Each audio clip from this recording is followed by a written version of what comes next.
네, 안녕하세요. 제와의법률사무소 이재용 변호사입니다. 오늘 소개해드릴 사례는요, 공무집행 방해죄 실형 나오게 되면 어떡하죠? 라는 이제 제목으로 이제 상담을 이제 요청하신 분입니다. 그래서 사실관계는 뭐 정확하게 쓰진 않으셨는데요. 그대로 읽어드리면 1차적으로 난동을 일으켰고 2차적으로는 경찰에 대한 폭행죄, 출동한 경찰에게 폭력을 행사했는데 공무집행 방해죄 실형을 당하게 되었습니다. 공무집행 방해죄 실형이 나온다면 어떻게 해야 될까요? 질문지를 보면 실형이 나왔는데 실형이 나오면 어떻게 해야 될까요? 그러니까 아마 이제 검사가 징역형을 구형을 한 것 같아요. 보통 이제 공무집행 방해는 징역 1년 정도 구형을 많이 하거든요. 벌금 나오는 경우는, 그러니까 아예 검찰을 구약식하는 경우는 사실 거의 없다고 보셔도 되는데, 그때 이제 공무집행 방해는 여러 차례 제가 이제 영상을 올렸었습니다. 근데 공무집행 방해는 생각보다 처벌수위가 높아요. 검찰에서 단순하게 구약식으로 끝나는 경우가 거의 없습니다. 그리고 이 공무집행 방해죄는 항상 그 패턴이 있어요. 난동이 있어요. 항상 난동. 그게 술이 개입돼 있든 뭐가 돼 있든 항상 어떤 이제 난동이, 이분 표현대로 난동이 있고, 그 다음에 이제 경찰이 출동하죠.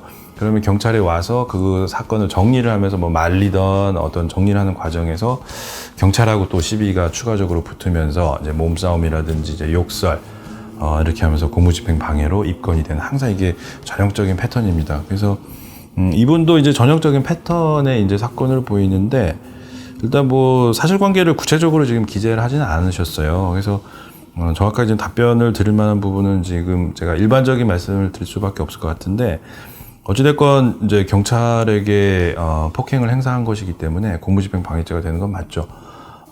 근데 이제 경찰 공무원하고 그 피해를 당한 경찰 공무원하고 합의를 하기는 어려워요. 현재 이제 실무적으로는 피해 경찰 공무원들은 공무집행 방해 가해자하고는 합의를 해주지 않습니다. 그래서 합의는 이제 불가능하다고 보시면 되고요.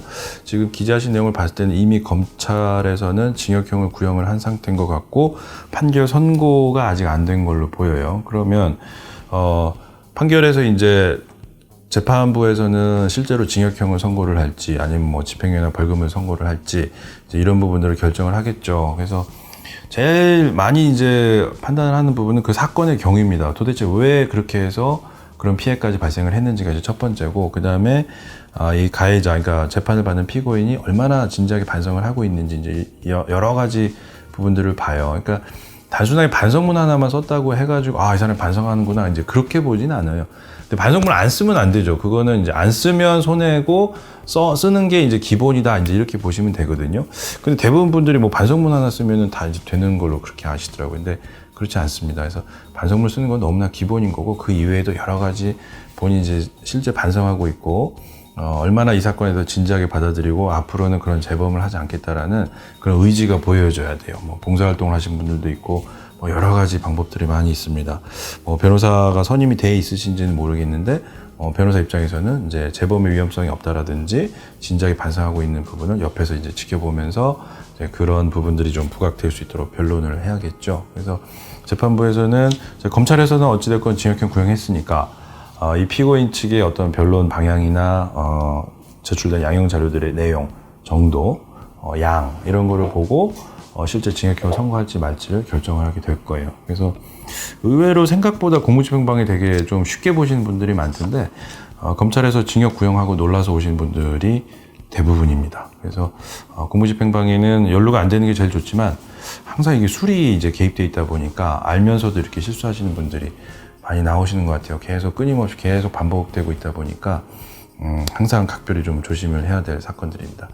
오늘 얘기는 여기까지입니다. 감사합니다.